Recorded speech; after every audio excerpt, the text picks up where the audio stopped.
Britain's vote to leave the European Union makes one thing very clear. Europe needs to rethink one of its core principles.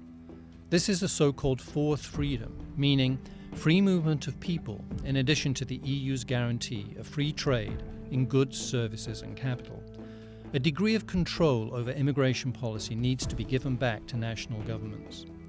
Freedom of movement is enormously valuable, making it easy for any EU citizen to live and work anywhere in the EU.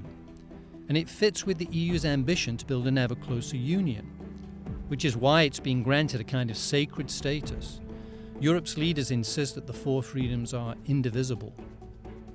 But freedom of movement clashes with rising fears over immigration, which are helping to fuel anti-EU populism, not just in Britain, but in many other countries as well. Recently, the EU has been even less popular in France, one of the architects of the original project, than in Britain. The fears are exaggerated. Countries like the UK need immigration to fuel economic growth. But the fears are real, and they're dangerous. Europe's ongoing refugee crisis has made matters worse. Voters everywhere feel that governments are ignoring them.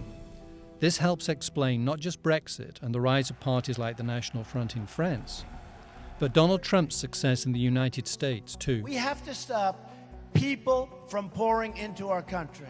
Liberal rules for migration would still be possible, even with some control given back to national governments. But the main thing is to stifle anti-EU populism by bringing the contentious issue of immigration back into the realm of national policy and democratic choice. If this had been done before, the Brexit vote would likely have gone the other way. It's too late to do much about that. But flexibility on the fourth freedom can help the rest of the EU bend before it breaks.